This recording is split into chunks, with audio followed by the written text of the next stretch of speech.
This is significant, but most people probably won't understand. What Carney is saying at the World Economic Forum at Davos is that for the last 80 years, since World War II, basically the whole world has just kind of fallen behind whatever the big superpowers have said. So the superpowers are the United States, first and foremost, and then China and Russia. And all of the middle guys and all of the little countries, they would just fall in line with whatever the fortress countries said. This is a question for Canadians. What do you think of this new trade deal with China? Man, if you look at the right-wing spaces in Canada right now, oh, they are mad. Apparently, we're a communist country now because we're doing a trade deal with one of the biggest economies in the world. I personally don't give a shit.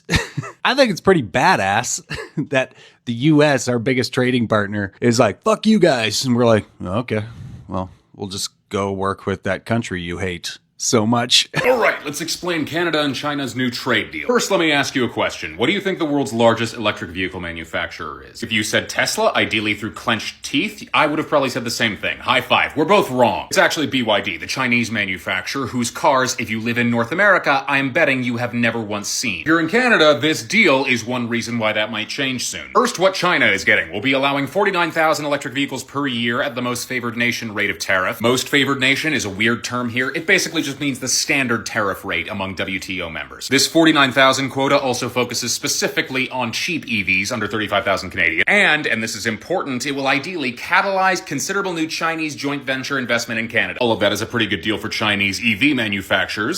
Marking the restart of a Canada-China relationship that has been largely non-existent for years. I believe the progress that we have made in the partnership sets us up well for the new world order. Let me tell you something. I am incredibly excited for this. As a Black American residing in a country where America didn't do much for me or my people, I am very happy for Canada right now. I'm extremely happy for Canada because they deserve it. America has been holding back Canada for a decade. They have been holding back Canada for a decade from striving, from becoming even a greater country, and even establishing trade deals with other incredible countries like China. To all the Americans who are perpetually confused as to why Canada is economically aligning with China, have y'all been living under a rock for the last 6 months? Now, apart from Trump saying he was going to annex us multiple times, he has economically terrorized not only Canada and Mexico specifically in North America, but many countries around the world. He has lied multiple times about subsidizing our goods because Canada and the United States has held mutually beneficial agreements, not just because of certain trades, but just generally speaking. What happens when your biggest trading partner keeps tightening the screws and another global power opens the door wide?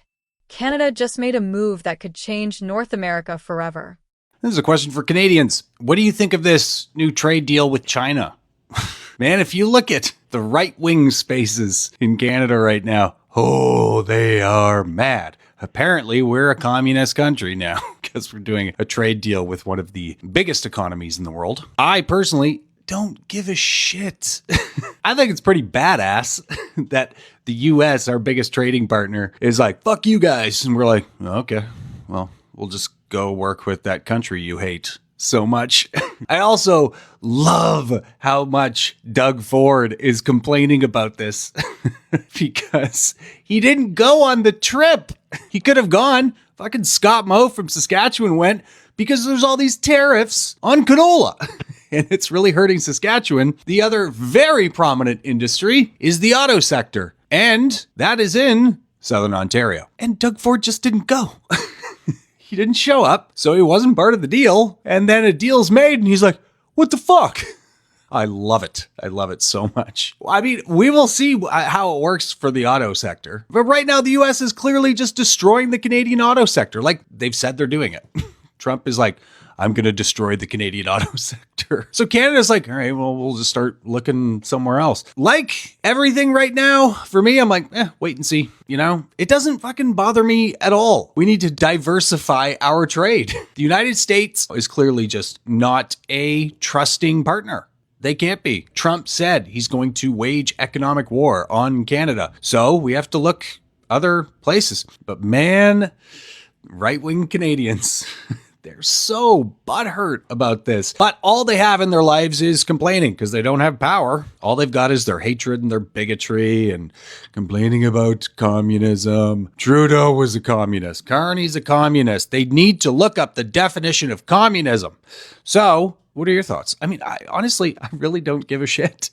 We'll see how it goes. China's taking over the world right now. So I'd say it's pretty smart to be on their good side because they're going to be dominating the next century. So fine, whatever. China, let's go. What are your thoughts? There are no words to describe the looming disaster and betrayal that is happening right now in Canada, right now. Our Prime Minister has signed a deal with our mortal enemies, China. They have signed a deal to reduce the tariffs on canola oil and agricultural goods and seafood in exchange for reducing tariffs on EVs. And conservatives are rightfully angry about this betrayal because we did not sign up for this in this last election or something. Whatever. How dare our Prime Minister sign a deal with... Wait, sorry. No, this deal is fine. This deal is fine. Never mind. Sorry, hang on. This deal! How dare he sign a deal with China?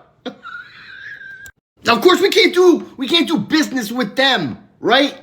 They are a communist dictatorship and the human rights violations and all that stuff, right? We need to do more business with the United States because they're a beacon of freedom right now, right?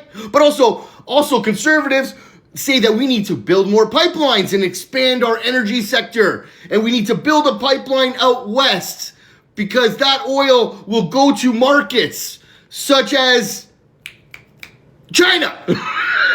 It's kind of weird because I'm seeing a lot of people from the country that said that they don't need us for anything and that they subsidize us and all that blah, blah, blah, right? They're kind of upset by this. And speaking of the orange painted clown, he is piling up the accolades on the world stage right now. Like, I mean, he got that prestigious FIFA Peace Award, you know, the Peace Award from a soccer association. And now he finally got a Nobel Peace Prize. It's not his, but he's got it. No, seriously, all joking aside, do you understand how utterly pathetic that is? Do you people grasp? All you people that worship this absolute clown that can barely stay awake and shits his pants. Do you understand how embarrassing this is? This story doesn't start in Beijing. It starts with pressure. Years of tariffs, trade disputes, and political unpredictability slowly boxed Canada into a corner. When Canadian leadership described the new China deal as a recalibration, that word mattered. This wasn't betrayal, it was survival. During a high-profile visit to Beijing, Canada and China announced a new strategic partnership aimed at expanding trade and reducing tariffs. The message was subtle but clear. Canada can't afford to rely on a single market anymore.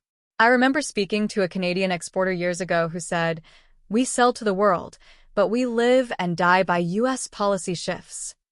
This deal feels like Canada finally acting on that quiet frustration. This is significant, but most people probably won't understand. What Carney is saying at the World Economic Forum at Davos is that for the last 80 years, since World War II, basically the whole world has just kind of fallen behind whatever the big superpowers have said. So the superpowers are the United States, first and foremost, and then China and Russia. Mm-hmm. And all of the middle guys and all of the little countries, they would just fall in line with whatever the fortress countries said, whatever their position was. Mm-hmm. And even if it was to their own detriment, they just followed the leaders because it created peace, worldwide peace. So obviously, certain countries followed China and Russia's lead, and then other countries, our allies, followed America's lead. And as an example, Canada, for the last 40 years or so, has kind of iced out China because it was following Washington, D.C.'s lead.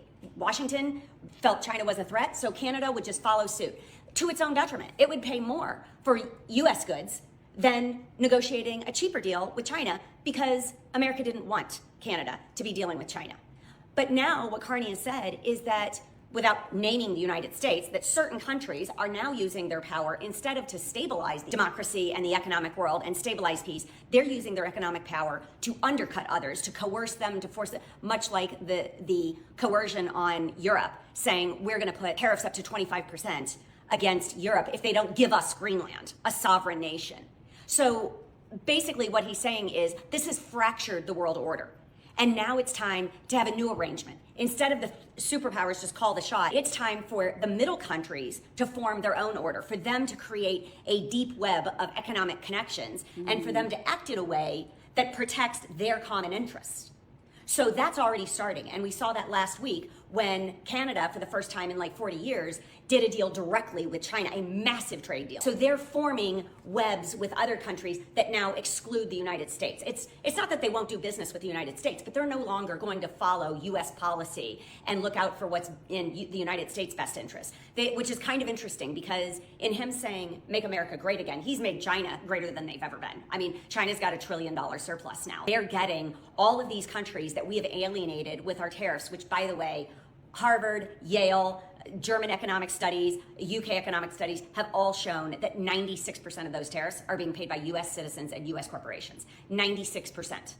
Because what is happening is those countries are just going elsewhere. They're, instead of trading with the US and dealing with that, either the US absorbs the tariff and they keep trading with the US, or they just find deals with other countries. And so we are seeing a massive migration of business that used to come to America going to other countries. And so you wonder, are we seeing where this attitude that America first is now becoming the attitude of all of these other countries? So a lot of people are talking about Canada's new prime minister having this new partnership agreement with China to have, or for China to bring or ship over 50,000 of their electric vehicles to Canada. You all know that Canada basically had an embargo on China regarding this. They had a 100% tariff on these electric vehicles from China, which they now have lifted, and it's only a 6% tariff or something like that. You know, United States of America, Canada's neighbor in North America, has an embargo on China with these EV vehicles as well, which the reason why you never see any Chinese vehicles in America. Now, you could point to a lot of reasons for this. Some people say that,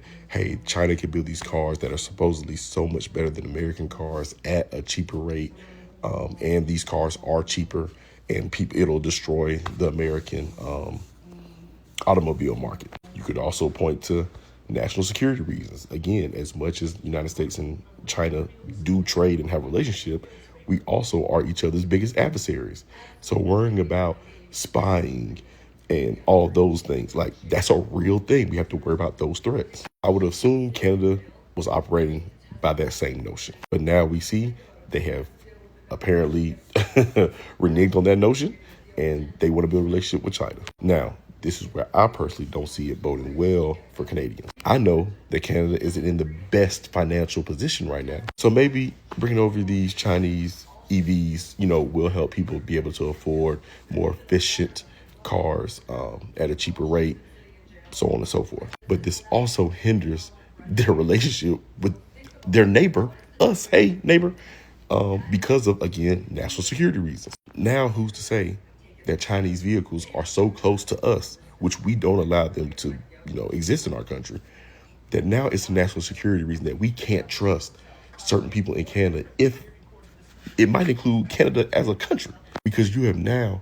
put us at risk by having these national security risks on our continent. China is one of the most technologically advanced countries, societies in the world. Where America rules in brute force and military might, China rules in biology and technological advancement. So it is a fair and honest concern for the United States of America to be concerned about this Chinese tech by way of EVs being so close to us. So Canada, look, you all are supposed to worry about yourselves first. I'm not mad at your prime minister doing that, but just be careful about what comes with doing things like this with our biggest adversary when you have to live with us.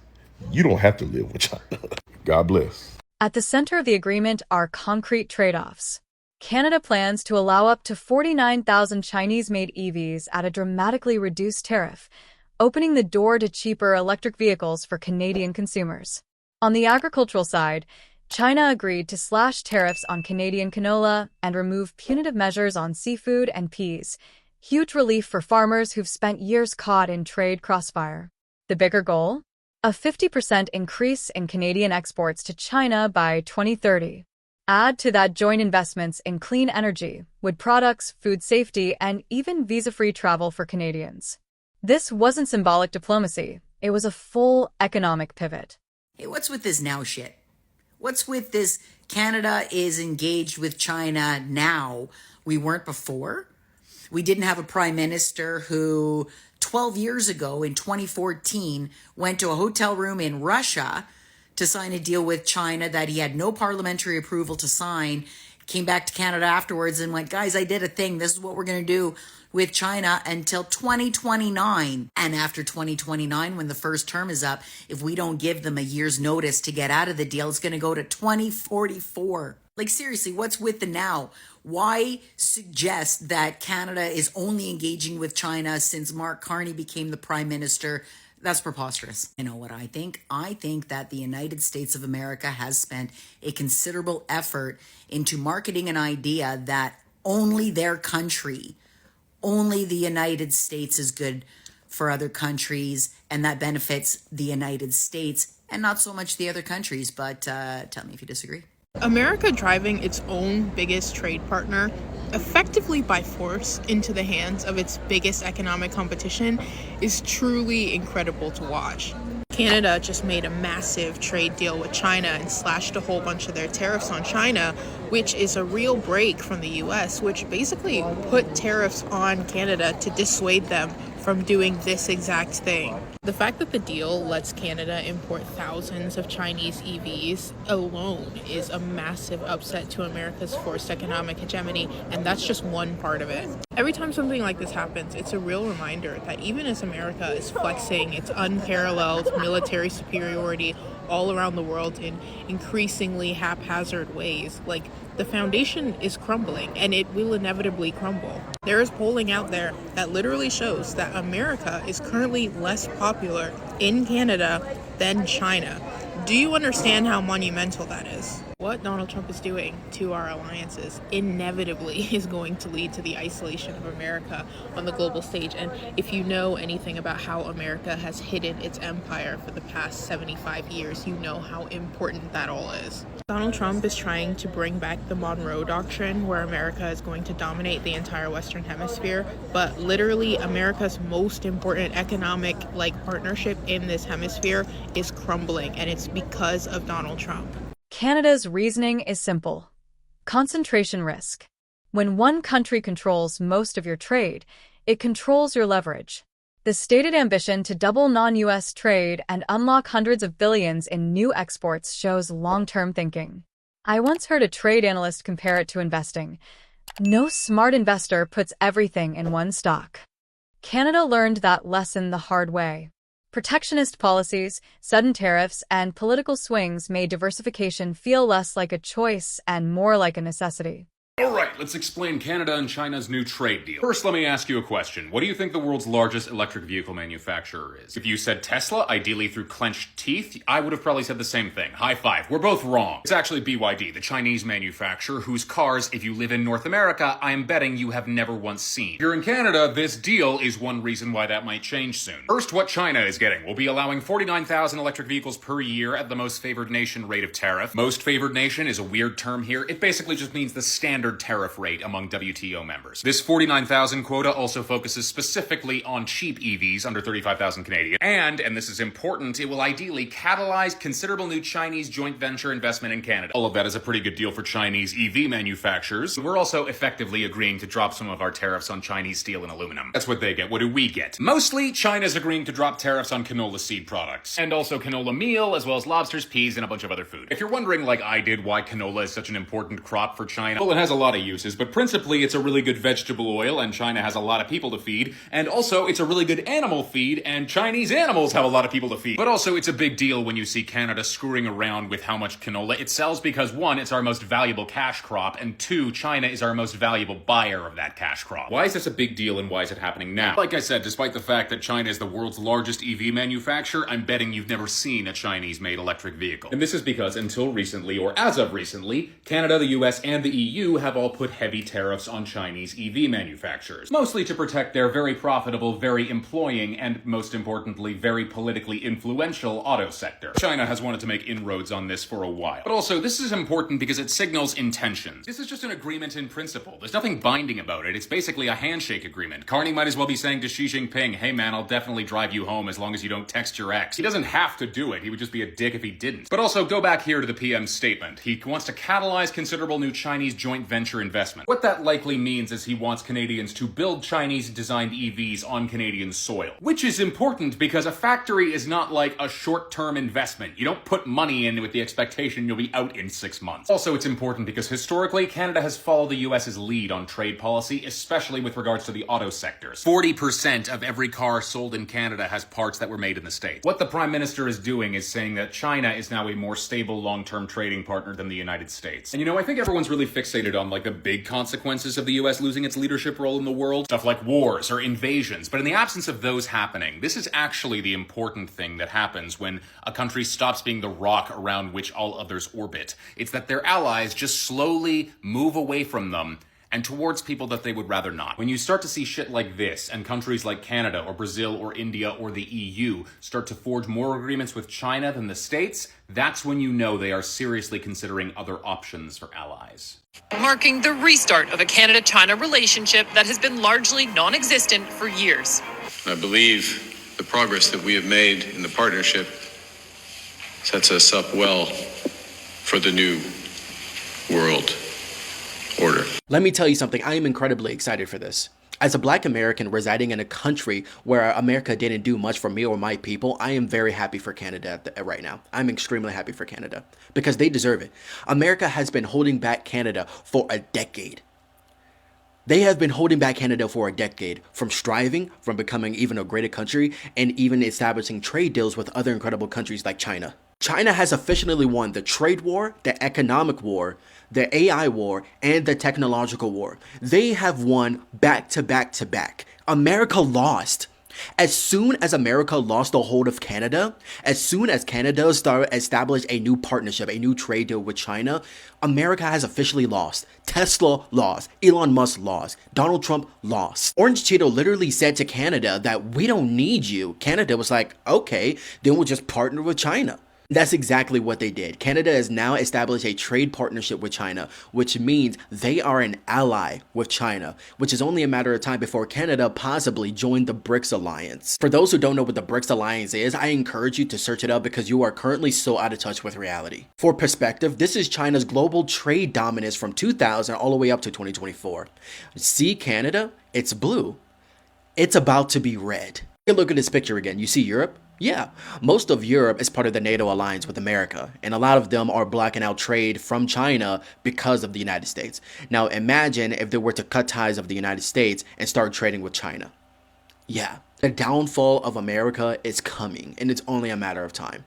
Canada just joined and is going to encourage a lot of European nations to do the same. To all the Americans who are perpetually confused as to why Canada is economically aligning with China, have y'all been living under a rock for the last 6 months? Now, apart from Trump saying he was going to annex us multiple times, he has economically terrorized not only Canada and Mexico specifically in North America, but many countries around the world. He has lied multiple times about subsidizing our goods because Canada and the United States has held mutually beneficial agreements, not just because of certain trades, but just generally speaking. I just can't believe the audacity of some people on Twitter right now are having full-on meltdowns about this entire situation, calling Canadians traitorous. Let's be clear here, I'm not saying China, or even Canada for that matter, is not free from any kind of problems. I am all for Hong Kong and Taiwan and Tibetan independence.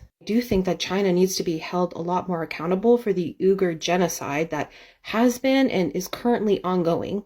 But I'm going to hold that same energy and say I will hold any government accountable, like my own, and also the US government, which has been terrorizing many countries around the world for decades. Truly, these new economic agreements should not come to anybody's surprise, especially Americans. Canada didn't choose China over America. It chose leverage over vulnerability. The real question now isn't whether this deal was risky, it's whether other U.S. allies are already preparing to do the same. If diversification is the future of global trade, will America adapt or keep pushing partners away?